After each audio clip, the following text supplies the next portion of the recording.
Bismillahirrahmanirrahim. Alhamdulillah, salatu wassalamu ala rasulillah Nabiyyina Muhammadin wa ala alihi wa sahbihi ajma'in wa ba'd.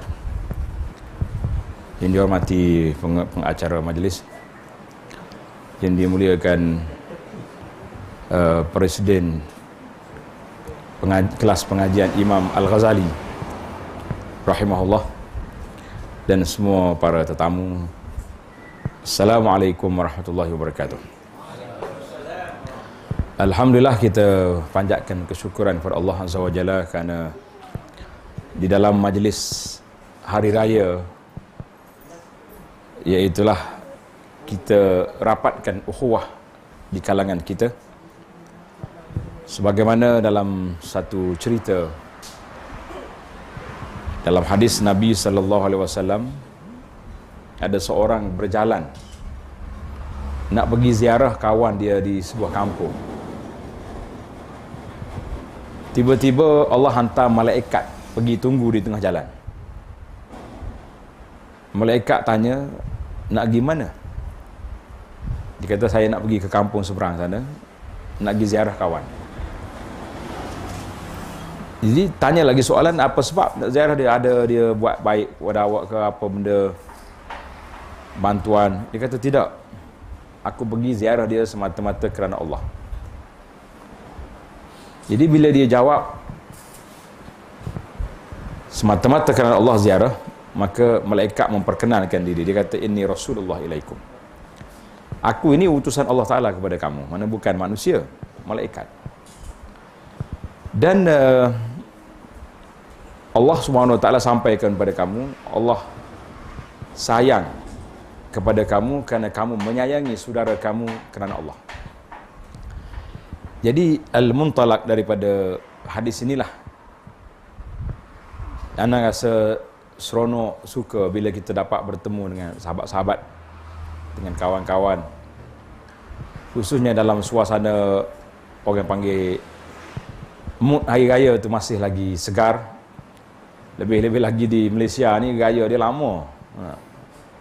Sampai ada setengah negeri tak boleh buat kelas. Kita pergi nak ceramah tak boleh, dia kata. Marhaban je boleh, ceramah tak boleh, sebab masih lagi suasana hari raya. Jadi kita kata, kenapa tak boleh ceramah pula? Nanti sejuk dia punya kepanasan tazkirah yang kita dengar di Ramadan dulu. Sebulan duduk main dengan apa ni, dengan ketupat, dengan kuih ni, akhir sekali hilang dia punya ingatan tu, terlupa habis. Jadi dalam kita berukhuwah, kita juga dapat bertemu, berbincang, tengok apa sepatutnya yang berlaku di zaman kita hari ni. Ana perhati tengok banyak perkara-perkara yang berlaku di luar jangkaan. Contohnya semalam berlaku di Turki, di negara Turki, yang suatu benda yang tak ada siapa boleh kesan. Mana kalau kita nampak 2-3 hari dah ada demonstrasi, dah ada tanda-tanda bibit-bibit, sudah ada, orang tak sekejut juga. Ni tiba-tiba ya, tiba-tiba tengok dalam handphone ni, orang duk atas mari, Turki telah dikepung. Maka alhamdulillah benda tu berlaku satu masa yang cukup pendek, sekejap saja. Maka di situ kita belajar banyak benda. Sebab di zaman kita duduk hari ini, dipanggil zaman langit terbuka ini, maka semua benda terbuka belaka. Dalam satu khutbah yang saya sampaikan sempena hari raya, saya kata hari raya ni banyak rumah terbuka. Tapi terbuka pintu rumah tak apa, jangan buka tuan rumah tu masalah. Kadang-kadang dia buka habis sekali dengan tuan-tuan pun tak ada tudungnya, kain pun tak cukup nak jahit sebab rumah terbuka. Ini masalah besar kita. Maka di saat langit terbuka, kita nampak huraian ataupun ulasan-ulasan itu begitu cepat tersebar, dan kata-kata ataupun ulasan tuduh orang tu, tuduh orang ni memang laju sangat.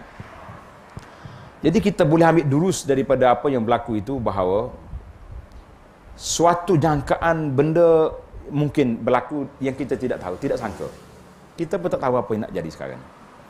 dalam suasana kita duk puasa, kita duk air raya, tiba-tiba pendakwah itu kena apa ni, dapat surat cinta sampai air raya masih belum hilang lagi. Suasana harmoni itu tidak.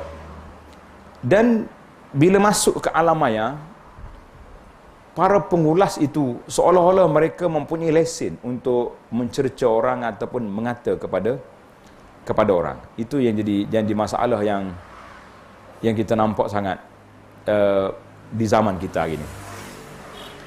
Di samping anak duk tengok isu Turki, isu dakwah perkembangan di tempat kita ni, saya teringat kepada hadis yang Nabi sebut, al-ibadatu fil harj kal hijratu ilayya. Beribadat dalam suasana gawat. Al-harju ada kata al-qatlu, al-ikhtilaf, seolah-olah macam hijrah kepadaku. Kal hijrati. Jadi Nabi buat bandingan dengan huruf ka. Kal hijrah. Jadi para Imam Nawawi dalam syarah hadis ini menceritakan bahawa apakah hikmat di situ? Maka kita nampak apabila timbul kegawatan, kita tak payahlah mula dengan meluahkan perasaan sumpah seranah kita kepada orang yang buat masalah kepada kita. Sepatutnya yang pertama sekali kita mula dengan bermunajat kepada Allah Azza wa Jalla. Cuma masyarakat Melayu ni kalau kita kata munajat, dia mula cari kaya rentang lalu. Munajat perdana dianjur oleh sekian-sekian dah. Solidariti lalu untuk ni. Kita kata solidariti kita dengan Allah Azza wa Jalla, kerana itulah benda yang kita tak nampak. Jadi dalam isu Turki, masing-masing post gambar. Ada kata kuasa sya'ab. Dia kata kuatu sya'ab, mana kuasa rakyat lah boleh menyekat.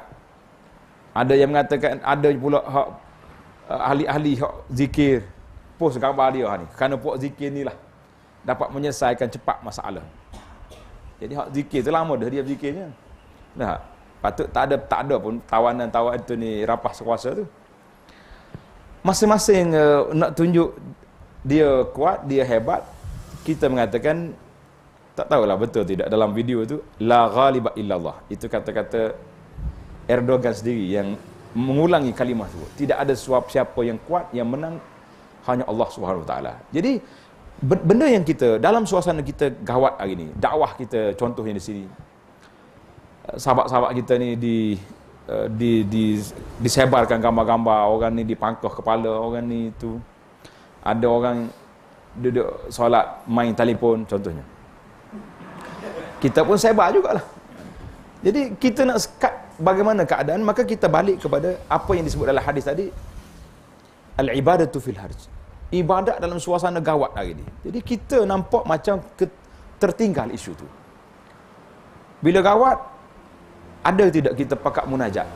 Kita SMS je, semua pergi rumah masing-masing, ambil sejadah, pakat solat, pakat baca Quran, pakat kita doa kepada Allah Azza wa Jalla, minta Allah Taala harmonikan keadaan, damaikan suasana.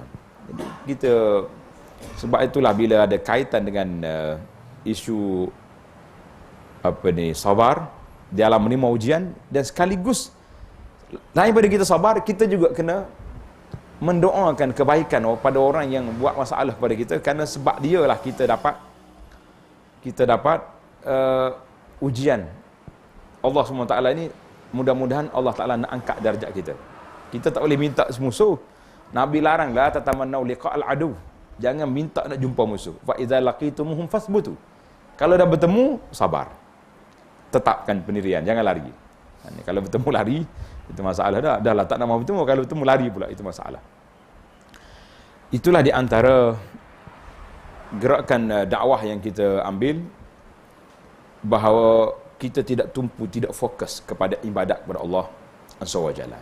Tidak fokus.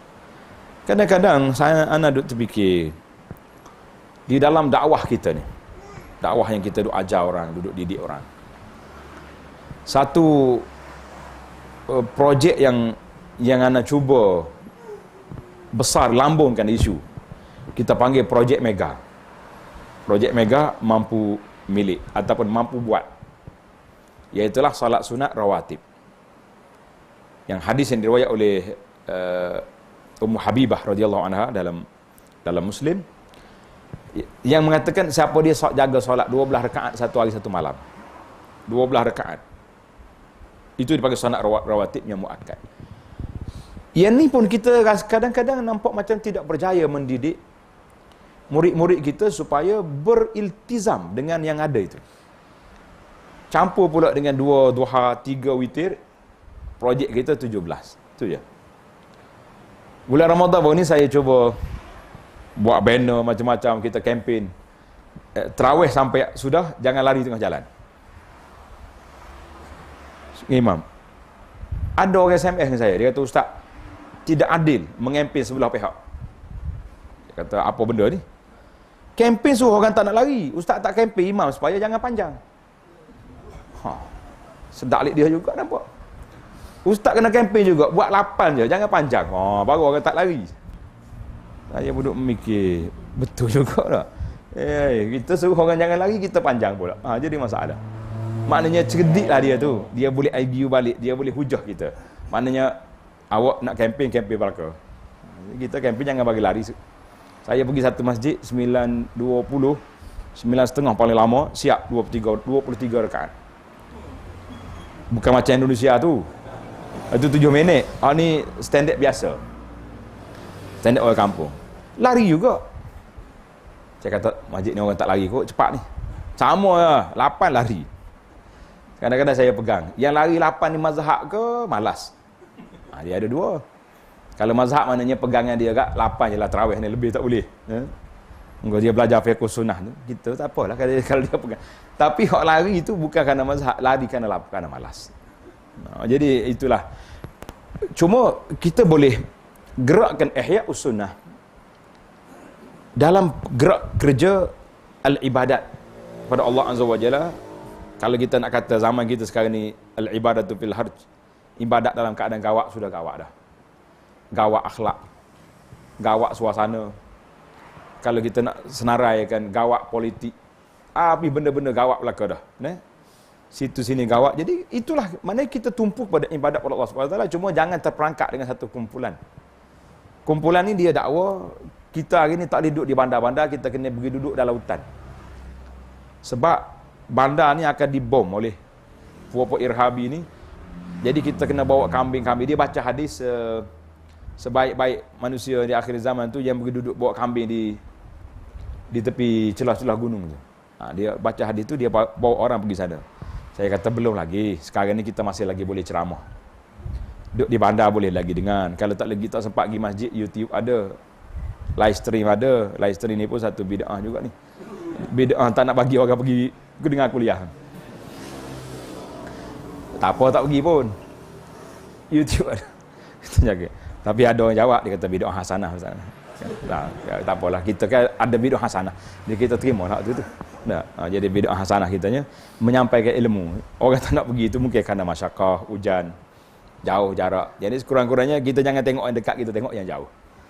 Maka gerak kerja yang patut kita tumpukan, fokuskan hari ini bagaimana nak menggerakkan supaya amali itu ada.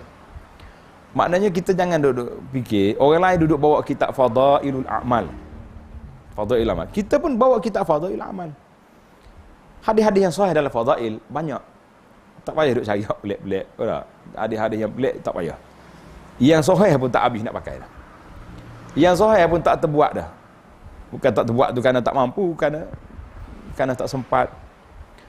Maka kalau bolehlah dilancarkan gerak kerja besar-besaran sempena dengan selepas hari raya, lepas Ramadan ni, mana dia panggil kepanasan, kehangatan Ramadan itu masih lagi ada. Kita gerakkan supaya ihya sunnah di dalam amalan kita, dan satu lagi ihya sunnah di dalam muamalat. Muamalat ni kadang-kadang masalah kat kita. Kita dakwah kuat, tapi janji orang tak janji, tak betul. Janji 3 kali tak mari, dia insya-Allah saja. Insya-Allah. Siapa orang tanya insya-Allah apa awak ni? Insya-Allah harapkan Melayu. Jadi Melayu juga yang jadinya.